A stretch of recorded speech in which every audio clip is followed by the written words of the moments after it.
Halo adik semuanya, jumpa lagi dengan Kak Ruli di sini. Kita akan belajar tentang persiapan UTS untuk kelas 10. Jadi materi-materinya nanti yang kita bahas di sini adalah satu pertama tentang larutan elektrolit non elektrolit.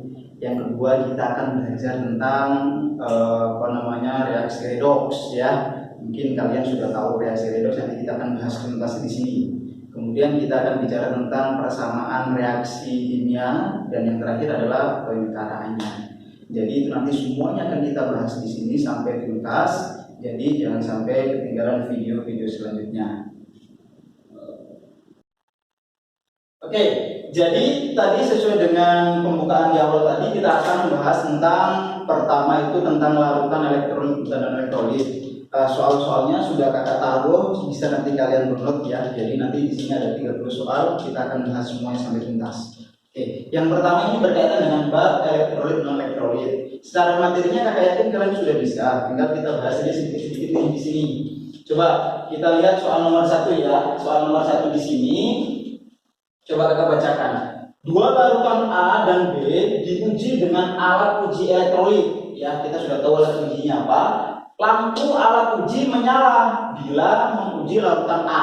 Ingat ya, menyala larutan A. Kemudian sedangkan bila larutan B diuji, lampu tidak menyala. Coba, lampu tidak menyala. Apa itu artinya ya? Tetapi ada gelembung-gelembung gas pada elektronnya. Dari pengamatan tersebut dapat disimpulkan bahwa coba, larutan A tidak menyala. Larutan A dia bilangnya di sini adalah lampu menyala ya, sedangkan yang B tidak menyala. Dari sini kita sudah tahu ada artinya elektrolit dan non-elektrolit. Secara pengertiannya apa? Secara pengertiannya kalau dia larutan elektrolit maka lampunya menyala terang, ya kan? Kemudian ada gelembung banyak. Kalau misalkan dia non-elektrolit maka itu adalah larutannya adalah tidak menyala dan tidak ada gelembung. Sekarang kita lihat pilihannya. Larutan A elektrolit kuat dan larutan B adalah elektrolit lemah.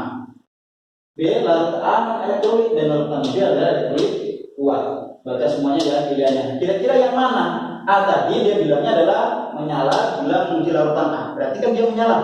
Kemudian sedangkan B tidak menyala, tetapi ada ada gelembung gas. Berarti kalau dilihat dari pilihannya, pasti yang memungkinkan adalah pilihan yang A, di mana A itu adalah elektrolit kuat dan B adalah elektrolit lemah. Begitu. Nah, kalau yang B coba non elektrolit tidak mungkin karena dia menyala kan. Kemudian ion larutan A sama dengan larutan B tidak mungkin juga karena itu pasti salah. Kemudian D, ion larutan A lebih sedikit dari larutan B. Tidak mungkin karena dia elektrolit kuat, pasti dia lebih banyak. Kemudian yang E, jumlah ion dalam kedua larutan tidak dapat dibandingkan, itu nggak mungkin. Semuanya bisa dibandingkan karena ada elektrolit kuat dan elektrolit lemah. Oke, ini yang soal pertama. Oke, sekarang kita lanjut ke soal nomor 2. Soal nomor 2 masih sama babnya elektrolit. Coba kita lihat, kita baca ya. Suatu larutan menghantarkan listrik bila larutan tersebut mengandung. Nah, ini perlu kita tahu apa artinya dia bisa menghantarkan listrik. Menghantarkan listrik itu karena ada ion-ion yang bergerak, ya kan? Kalau ion-ion yang bergeraknya semakin cepat, maka akan menjadi elektrolit kuat. Kalau elektron bergeraknya itu adalah lambat, dia elektrolit lemah. Kalau dia tidak mengandung ion, maka itu namanya non-elektrolit. Sekarang kita lihat pilihannya. Partikel-partikel yang berada di bawah, bukan partikel ya, spesifik harus ion. Salah tadi. B molekul, bukan, harus ion. Atom-atom yang bergerak, salah ya, karena harus ion. Ini ion yang bergerak bebas. Berarti jawabannya adalah yang D ya. Coba kita lihat pilihan yang E. Zat yang mudah terlarut dalam air, bukan. Kalau kita bicara tentang daya hantar listrik terhadap larutan elektrolit dan elektrolit, itu kita harus spesifik berdasarkan adalah ion-ionnya. Jadi ini jawabannya adalah D. Ya. Oke, sekarang soal nomor 3 ya. Soal nomor 3 di sini masih babnya tentang elektrolit. Coba kita baca bareng-bareng. Di antara sifat-sifat berikut yang merupakan sifat natrium klorida adalah, kita harus tahu ya, apa itu natrium klorida ya. Natrium klorida itu apa? NaCl. Nah, langsung tahu kan? Apa sih NaCl itu kan? NaCl itu adalah termasuk suatu garam. Ingat, garam itu berarti terionisasi secara sempurna. Kalau dia terion secara sempurna, maka dia memiliki yang namanya alfa atau derajat ionisasi. Alfanya pasti sama dengan 1. Kita lihat aja pilihannya. Oke, nggak boleh ya, sebagian harus 1. Wah, ini ya, tahuan jawabannya kan? Soal gampang banget ya. Ini jawabannya. C, termasuk senyawa elektrolit lemah? Salah. Kalau alfanya 1, dia elektrolit kuat. D, tidak dapat mengantarkan arus listrik. Salah. Ini ada elektrolit ya. Yang E, uji elektrolitnya tidak menghasilkan gelembung gas. Salah. Harusnya menghasilkan gelembung gas yang banyak. Oke, nah silakan dari 3 soal yang tadi silakan diulang, kemudian nanti kamu catat ya.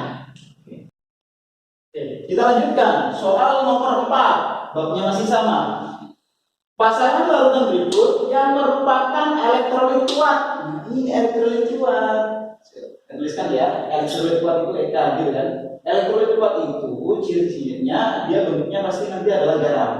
Oke, kalau garam dia pasti elektrolit kuat. Sehingga kita nanti akan lihat aja garam. Kemudian yang kedua, kita lihat senyawa-senyawa ini mana yang garam, mana yang enggak gitu kan. Lihat, NaCl. Garam enggak sih NaCl itu? NaCl itu adalah garam.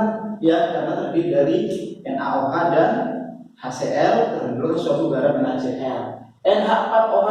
Nah, NH4OH ini dia termasuk sebenarnya dia adalah basa lemah. Kalau basa lemah ini termasuk elektrolit lemah. Berarti ini salah ya, ini betul. Berarti bukan jawabannya. H2SO4 asam kuat ya. Kalau dia asam kuat berarti dia elektrolit kuat, betul. Kemudian BaOH2 basa kuat. Berarti ini betul. Berarti kemungkinan jawabannya adalah yang B. Tapi kita bahas semuanya ya. Sampai yang C. Yang C itu CONH2 2 kali, itu urea. Yang kita harus tahu ini adalah urea. Kemudian urea itu non elektrolit. Ya, non elektrolit itu cuma ada 3, urea, alkohol, sama gula. Itu 3 ciri-cirinya. NaCl kuat ya, betul. Berarti salah yang tadi. NH4OH salah. Berarti Ba yang betul ya. Kemudian ini asam lemah. Oke, asam lemah itu berarti dia lemah, berarti salah. Ini asam kuat, ini berarti betul. Berarti yang dua-duanya elektrolit kuat yang mana? Yang B. Ya, berarti ini jawabannya yang D. Oke.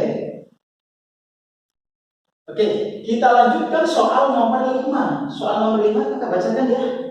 Pertama, perhatikan beberapa senyawa elektrolit berikut. Clear, ini semuanya adalah elektrolit ya. Urutan senyawa dari yang memiliki kekuatan elektrolit atau daya hantar yang paling besar. Daya hantar yang paling besar. Kalau daya hantar yang paling besar, kita cukup lihat jumlah ionnya aja. Kenapa? Karena ini dia semuanya sama konsentrasinya. Jumlah ionnya misalkan ini jumlah ionnya berapa? K-nya 1, C-nya 1. Berarti jumlah ionnya adalah 2. Ini Ca-nya 1. Cl-nya 2, berarti jumlah ionnya 3. Oke? Fe2, SO4-nya 3. Totalnya jumlah ionnya ada 5. Tinggal kita urutkan aja. Yang memiliki jumlah ion paling banyak, itulah yang memiliki daya hantar listrik yang paling besar. Berarti 3 nomor 1 ya. Urutannya. Setelah itu 2. Setelah itu 1, ya kan? 3, 2, 1. Berarti pilihannya yang E. Cukup mudah bukan? Lanjut, kita soal nomor 6. Kita baca, larutan dari senyawa kimia berikut yang dapat mengantarkan arus listrik. Yang dapat mengantarkan arus listrik, yang mana yang mengantarkan? Oh, yang tidak. Yang tidak ya, yang tidak itu berarti yang non elektrolit. Cari aja ini apa dong? Iya kan? Garam kan? Berarti ini pasti elektrolit ya. Bisa dong mengantarkan. Berarti ini salah dong. H2CO3 asam lemah. Dia bisa mengantarkan meskipun sedikit karena yang diminta 3, berarti ini salah. KNO3 garam, berarti bisa mengantarkan, berarti ini salah. HBr asam. Oh iya, asam kuat, betul. Berarti ini salah karena mengantarkan. Berarti yang nggak salah cuma Cl2 ya. Berarti pilihannya ini. Gampang banget ya.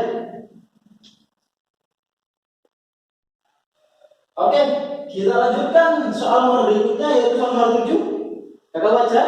Di antara senyawa berikut yang menghasilkan sedikit gelembung gas, sedikit ya, garis bawah itu sedikit gelembung gas, dan nyala lampunya redup saat diuji daya antar listriknya adalah sedikit gelembung nyala redup, berarti berkaitan dengan elektrolit lemah ya. Elektrolit lemah kita cari, ini garam itu elektrolit kuat, salah.